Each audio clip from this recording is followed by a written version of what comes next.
Thank y'all. Y'all good? Yep. Thank y'all for working with me this morning. Y'all know about my friend Donnie, so that was a late, early morning conversation with him. I have to catch him in between double chemos, but thank you for working with me and rearranging it today for me. We have a high standard here in East Carolina, and we expect a lot out of our teams and our program. And again, this is we break it down, and we're not happy with where we were last week. We felt like we've had opportunities in the last two games, especially.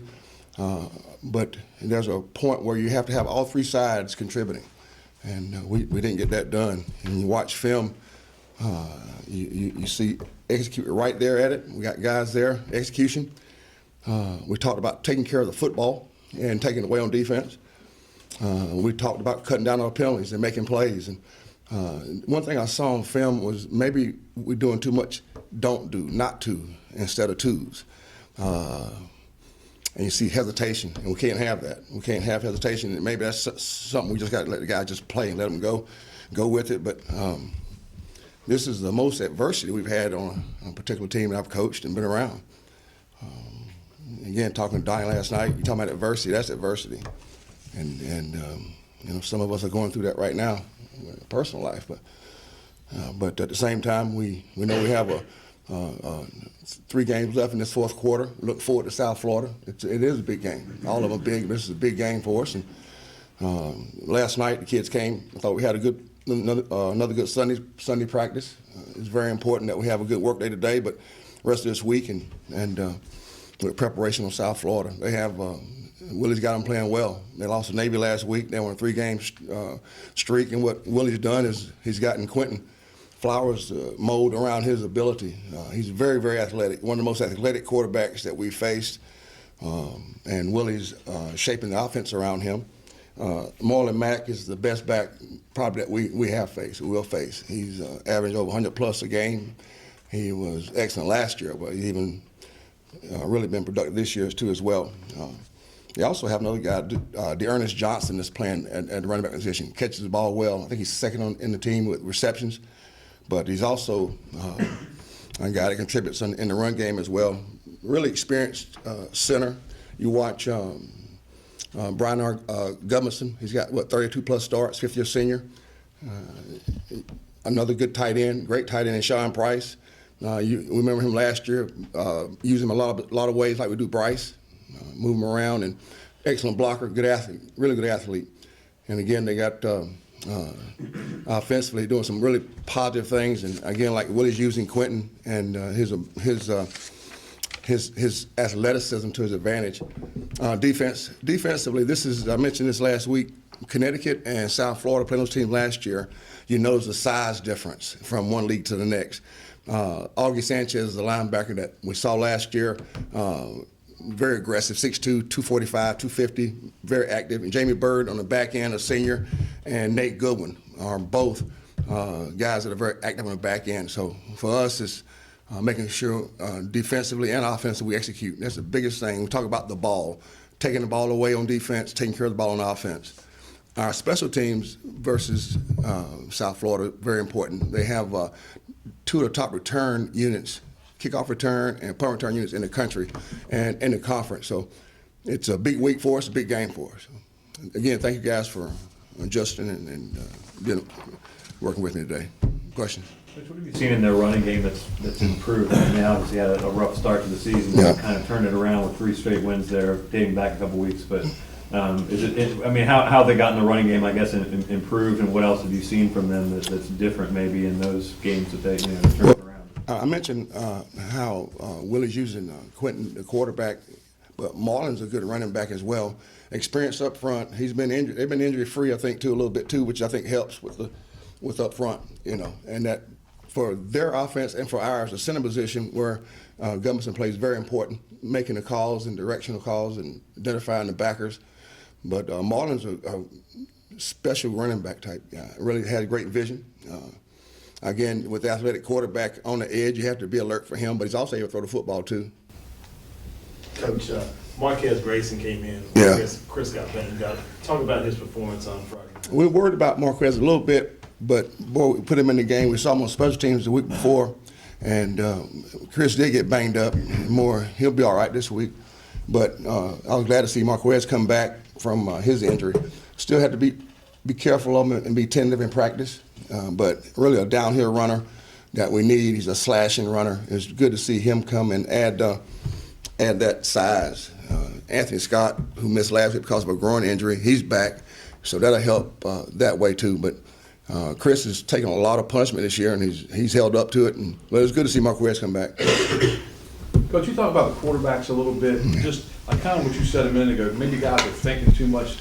Don't. They just gotta, because their body language early in the year, you know, with Summers running around, he was having fun, and Blake throwing passes, he was having fun, and now it looks like they're pressing a little bit. Yeah, well, you know what, and Brandon, this is a card when I'm watching practice I wrote down, and I put, do not hesitate. It's more, it's like I put down, maybe trying too hard not to instead of to. You know, I wrote that down last night just watching them.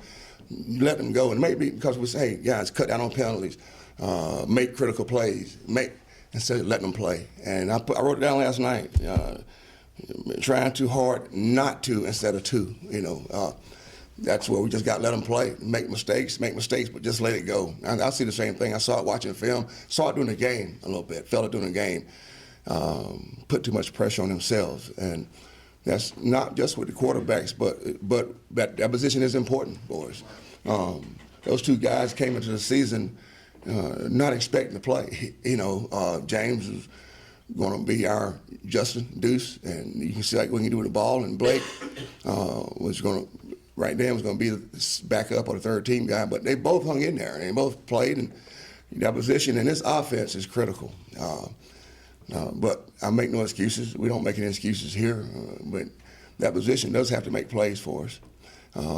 This is the most adversity I face as a coach with this team.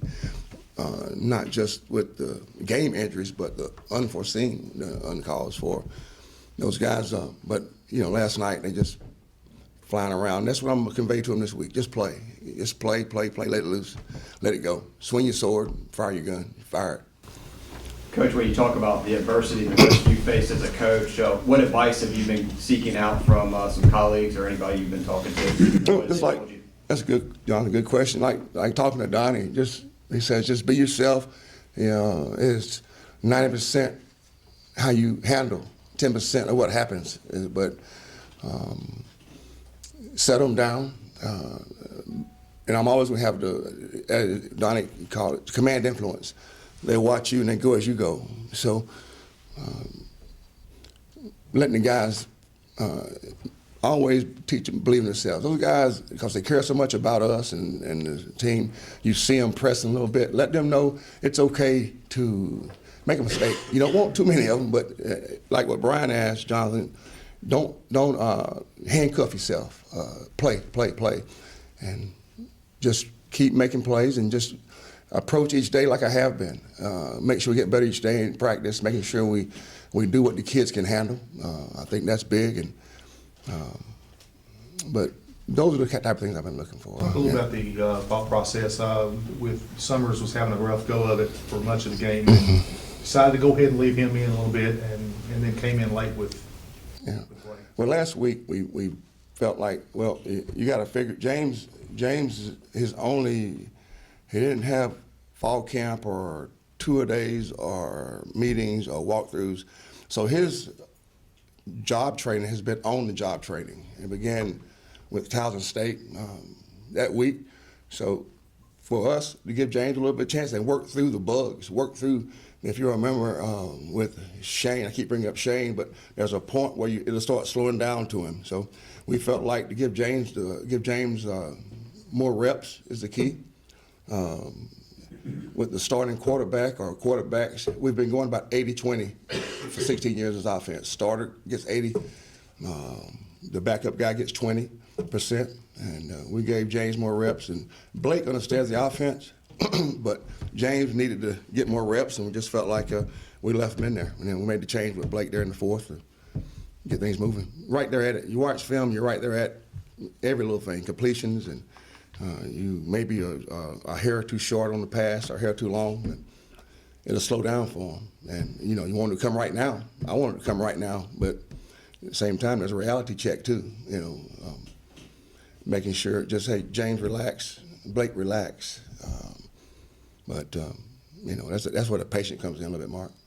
Coach, when you say this, the most adversity you faced in your career, is that as a result of what's happening on game day, or is there other things that are happening during the week that we might not know about that create adversity too? No, not really. I mean, when I say adversity, it's more with the injury part, you know. But during the week, preparation has been great. I mean, kids have attacked it from Coach Connors on off season to right now. I think we've had great practices, you know, and then it comes game time, there's a different story. You got to execute during game time. Sounds simple, make plays, routine plays, competitive plays, consecutive execution on all three sides of the ball. But no, the kids have been great during practice, Troy. I mean, they've been practicing butts off. Coaches have worked. I mean, I'm talking about, I've been in a long time. Our staff has not, you can't work any harder than those guys have. The kids with Coach Connors in practice, I'm talking, we cut down practice as we had to this time of the year, but kids have attacked it. And it comes down to game day. And I mentioned execution. I remember Nick and I talked at the Southern Miss game, Nick Floyd, and we said, start fast, sustain, and finish. And that's the part where we got to start fast, and we've been talking about that. Start fast after the half, and then finish, sustain it, and then finish. But it's nothing doing practice. The guys have been doing a great job, really working extremely hard in practice. I've been pleased with practice. I can't think of one day for a whole period of practice that we've had a bad practice. And it's been like a period in there, but not the entire practice. And last 2 weeks, great preparation for Temple, great for UConn, and the margin of error is real small. And I've tried to tell everyone about this league from top to bottom. Each week, you see the teams, and as teams, the margin of error is real small. So I'm looking forward to attacking them. Last night I was pleased with the kids, and looking forward to really having a great week. This is a big game. Glad to be back home. Coach, I don't know if you got a chance to see, but Justin Hardy got his first catch yesterday for the Falcons. You did. I saw that, yeah. Tips off to the Falcons playing Deuce. Well, he's 1-6 now, but it's good to see him make that play. He was open on one of the interceptions, too. They went in Tampa 2 and playing Tampa 2 coverage, and you saw the tight end. And with Tampa 2, the weak spot is over in the curl area, if you remember that one early in the game. And I think Deuce would have took it to the house. I thought they pulled it out. Well, Virginia Tech's a team East Carolina's had a great relationship with. Were you surprised to see Coach Beamer decide to retire? A little bit, Troy.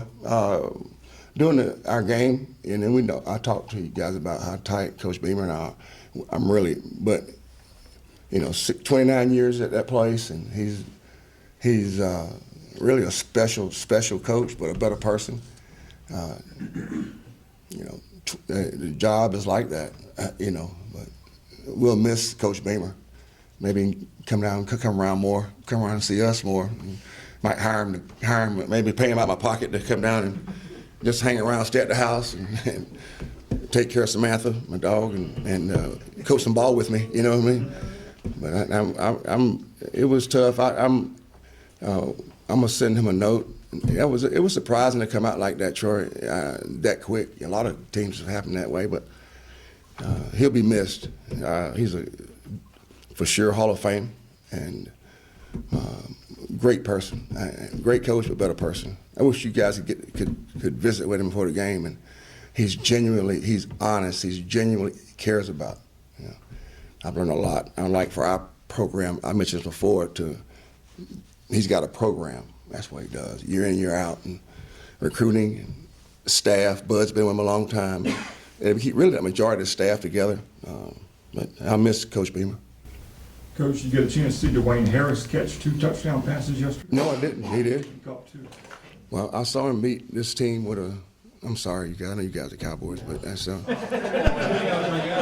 take it to the house on him. I've been rewinding that for a long time, going, wow. Yeah, I know. I didn't mean to say that, but no, it's good to see. He's still 17 in my mind. Justin and Dwayne were so similar. Quiet, never complained. competitors. I can remember one day about Dwayne, he was hurt, I think, Virginia Tech game, he was some big hits. And I was sitting to the manager, give him a red shirt, and he didn't take it. He said, Coach, I don't put a red shirt on. That means you're injured. So I'm proud of Dwayne. Proud of Deuce, too. The boys are playing. Hope Shane gets hooked up with somebody, too, you know.